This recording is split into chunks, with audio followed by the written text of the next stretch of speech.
are back on our live broadcast from Primavera Sound with a band that Sergi and I are really excited about seeing today. American football is in the house. Mike and Steve, how Welcome you guys here, doing? guys. Hi.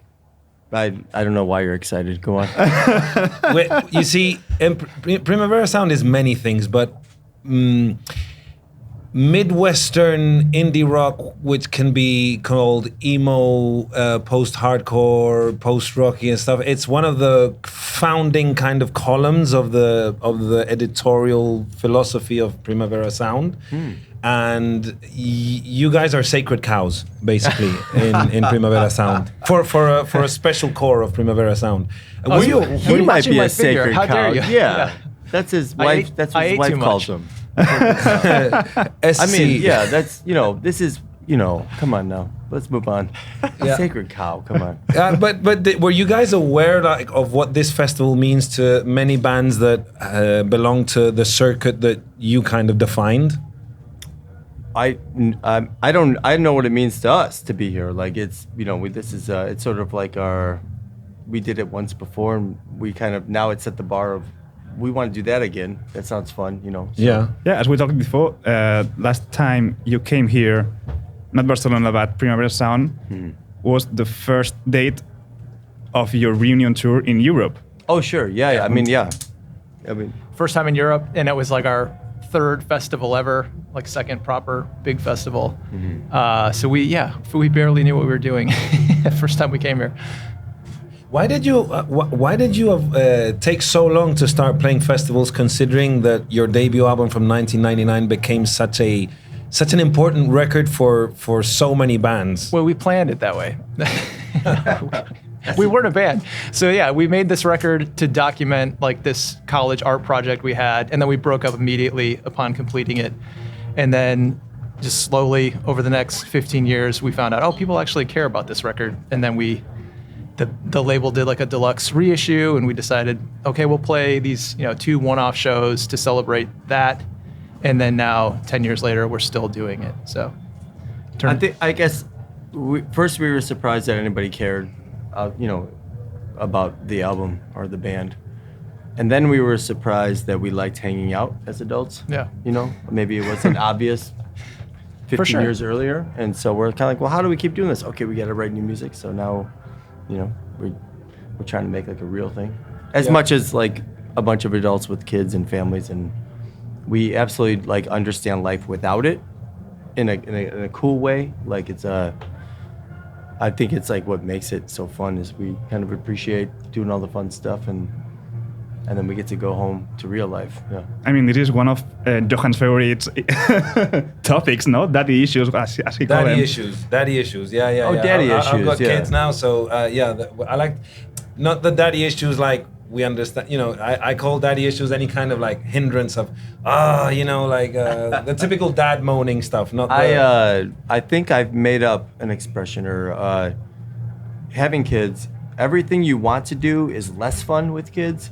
And everything you don't want to do, if you have to like go sit in an airport and kill 2 hours, if you have kids, it's so fun. You know what I mean? So it's fun. Airport kids. It's like reverses my brain where I'm like, I don't have to just be upset about how much this sucks. I get to like focus on them and so airports with small I kids. thought I cracked it, but you seem shocked by it. I vowed never to take an airplane anywhere until my kids are of an age where they understand orders and hey, they have to behave and you can't sit up when the pilot says you got to fasten your seatbelt. Anyway, let's not get into that.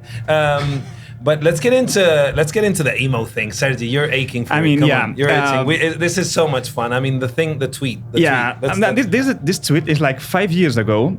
I tweeted? Yeah, you tweeted. Okay, I don't know. Read it. None ask me why me, and all my friends unsuccessfully ripping off Shudder to Think and Fugazi for 25 years is way cooler than Greta Van Fleet very successfully ripping off Led Zeppelin. But it is. In caps. I mean, I stand by that one. You stand still today, 5 years after this? Sure. Why? I mean, what am I? Do I stand by shitting on Greta Van Fleet? Yeah, I stand by it. Do I stand by, propping up my heroes? Sure. Think these people who like, musically and also like sort of like the way they went about making music and the way they approached making music seemed honest and earnest, and it wasn't like showboating as much as like just they had like a self-interest in being better at music and expressing themselves. Anyways, yeah, I stand by the tweet. Okay, good. It could have been all kinds of tweets that came out 5 years ago. It's funny because in our team of like most of our technicians, they all love different emo phases, right? So we have arguments, you know, and Sergio's always like, no, that's not My Chemical Romance. That's not real emo. Billie Eilish, no way is she emo, you know. But she might be. Okay, that's the thing. That's the thing. Now it's interesting because now we hear these younger generations, Gen Z, talking about fifth wave emo. You got your emo trap thing going with Young Lean and what were the guys in LA who lived in squats? Well, whatever. You know, these kids who mix the emo kind of vocal, impassioned vocal with trap beats and stuff. And then you have like, all of a sudden, Hayley Williams is having this, who you've worked with, Hayley Williams from Paramore, is having this this new wave of popularity because she's kind of like a Swiftie, or she's Taylor Swift endorsed. And Billie Eilish as well is endorsing Paramore. So that's like opening Paramore and Hayley's music to these millions of like crazy music fans. We both brought we went and saw Paramore recently. And kids, we brought our kids, our fans and stuff. And I mean, it's so funny that I know this is all based in emo, and I know the Paramore history and stuff. They are the best pop band on the planet. Like, they're a great live pop band. Like, they would, you know what I mean? Like, so it's like, what, you know, I understand why she's lumped in this emo thing. I'm saying, like, music is crazy. Like, it's not, you can't just, you know, pin it down, you know, or I don't know. Categories are limiting, and it's a dumb thing anyway. Yeah, I'm saying, like, if, you know, I understand, like when Hayley liked our band when she was 14, she was going through a thing and really screaming about it, you know? Yeah. But it's funny because, you know, there's so many purist angles in this discussion. It happened with punk as well. I mean, I remember even in skate magazines, you know, this is punk, this isn't, you know, and this is gnarly, this isn't, and it was like this fine line, right? But with the emo, it's always so funny because it's even more nuanced, you know, and yeah. Well, everybody who even understands or cares about the emo thing, they're so weak, they're so fragile that they think their opinion's correct all the time. So yeah, it probably means more to them. But what was that? Someone who was it who said copy paste that real emo only consists of this emotional hardcore scene and the late 90s screamo scene. What does it say? What is known by Midwest emo is nothing but alternative rock with questionable real emo influence. and they mention American football, don't they? Yeah. Some examples of fake emo. I don't know. I think I know this quote, and I think I'm in another band that's mentioned as real emo. So that's what I'm like. Well, I'm saying, like, how, you know, what am I supposed to cut myself in half and like bleed for everybody? Like, what do you? Yeah, like it's I don't mean to, you know, derail the interview. I don't think about this. Nobody does. No, right? It's silly. It's a joke. Yeah, talking about jokes, no, you've became with all these years with mainly on the internet, like viral and some kind of a meme band. Yeah. It's kind of someone says in a speech or broke his leg or something, and then never meant. Every time it gets me, I laugh every time. Like, it is the funniest fucking thing. I don't even. Every time you start it every night, I'm like, laugh. I'm like, oh. Now the kids have started singing the riff along with it, and I crack up every night. I'm like, oh, Jesus Christ. Yeah. It's inception of next level funny. It's, Well, it happened the same with Duster. They played yesterday? No. Yesterday or Thursday, I don't remember. Thursday, because it was at the same time as Beth Gibbons. Yeah, and they are viral too in TikTok and all this thing of with the young kids. Like, wow, like 25 years later, I'm gonna plan a meal with Duster, and we can just be like, hey, this is weird, right? As adults, this is weird. It is weird. I mean, what do you make of the way music has evolved, like the industry, the way promotion happens, the way you make your band keep being in conversations? I mean, are you open to it? Do you make an effort to be up to date with the technologies and stuff, or do you just like not give a fuck? I mean, I would say yes to both those statements, and I think I could honestly say yes to both those without, I think truly I'm open to it, but I'm not. But also, we don't give a fuck. Yeah, we just do whatever we want. You can't take this away from us because we don't even have it. That's what I'm. You know what I mean? Like, we're not like. We. To some capacity, we've been doing this anyways for 30 years, even if it wasn't like as American football or whatever. Like, we're just This is like. This kid in high school was like the punkest kid I knew, like shaved head, bleached hair, starting fights with all the jocks. Like it's like it was like if you watch some John Hughes movie, he was the punk kid. He was Judd Nelson. Yeah. Or yeah, exactly. And so, like now he's an adult and he's a great dad and he has a real job aside from this shit. And I mean you can't I don't know. You answer. You love the business side of this. I like learning about, industry stuff just from just as a curiosity, but I don't think we have a place in the music industry where sort of we operate outside of it and do our own thing, and we have zero interest in playing whatever the game of trying to be popular. Okay, we just do what we want to do. We say yes to things we want to do, and we say no to most everything else. Yeah. But we should say we said yes to Primavera. But we Primavera, really like playing if Primavera. you guys want us to come back, we're here anytime. Yeah, and you're always welcome. What about Cap and Jazz? I mean, is that active or is it on and off? But you have 2 dates confirmed, no? Well, I know one date that's confirmed, but there's absolutely more shows not confirmed. But yeah, I mean, if we have to I have to join a gym to be able to play the drums in that. So I'm going to play more than one show is all I'm saying. You got to remember, when Mike was in that band, he was 12 to 18 or something. Yeah. 14, it 18. was just something. high school, yeah. So, I mean, I was, he was a child. I don't think it's going to be active in the sense that, I don't think there's going to be new music, but it's so fun. I don't know, you guys aren't our age. It's so fun to, be allowed to, go through life and have these moments. It's almost like your ghost of Christmas past, you know what I mean? And I get, invited to do it, and I enjoy it every time. Yeah.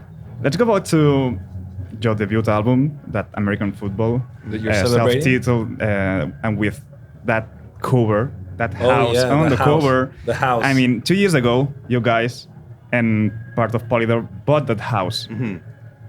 What is going on with that house now? Yeah. Do you know the band Anamanaguchi? No. It's they released on polyvinyl. They were the first. We replaced all the windows and we knocked some walls down and we did 100 years of renovation on this dumpy college rental, and now it's actually a nice house. So they set up a studio in the house for 3 weeks and they recorded a new album or EP. They're finishing this week, So it's just sort of a space that we're gonna obviously. But if nobody's using it, we're gonna rent it out. And if bands want to come and record stuff, I played 2 shows there last month, solo. With Owen. In the living house, room. with Yeah. Owen. So I mean, it's the polyvinyl specifically is just we're talking about the music business. I am so privileged to be ignorant of the music business because they are the coolest. It's just family. It's not a business. It's family. So yeah. So whatever, any ideas anybody has, we got an email thread about oh my God, we should set up this kind of show here and we should do whatever. And we should have a turntable in the living room curated by different artists every month. They pick 5 records. And then if you stay there at Airbnb, you get to hear what Dave Bazan or I'm just who's a cool dude that I want to know what they're listening to. There's tons of ideas. Yeah. I guess the answer is we don't know what the fuck's going on. There's a lot of stuff. Yeah, Polyvinyl did a pop-up shop there. When was that? A couple months ago. Yeah. And we're gonna have house shows there. We're talking about doing a curated festival that we would headline every other year, maybe a street festival type thing, and then have bands come and stay there for artist residency to live there and write or record. I think again we're so old and with family stuff. We totally appreciate the value of having up a retreat, somewhere to go. Yeah. So we're kind of it's a small town. You've probably never been to Champaign or Urbana, Illinois. It's just a sleepy little college town. So if you were in a band, you can go there and stay free for a little bit and Nice. right? Nice. A Fire little pit at haven. night. Yeah, a little haven. Or yeah. a safe house. No, Yeah. Trying to give back a little bit to like, you know, this is where it all came from. So literally. Is it easy to get there? Or is it like you have to It's have a car? two hours south of Chicago. Okay. Yeah. So 2.5 hours. Okay, Yeah. okay, I mean, okay. you have to have a car. And is I there mean, you like- don't have to. You can take a train from Chicago. You got to get in Chicago, and then yeah. But is it close to like shops and like, hey, I'm gonna go and have a That's photo? what I'm saying. No. It's just residential, pure I residential. mean, it's just a little. It's like a I mean, college town. There's like shops, Yeah. walking distance, but yeah, not a ton. It's, you know, cornfields for miles and miles, and then a little college town. And Nice. there's always, well, what's the reason that, you know, we were able to do what we did, and it's because the college towns, there's like a new vibrance every year. There's new kids coming in excited about shit. You know what I mean? Yeah. So, yeah, we feel like we should.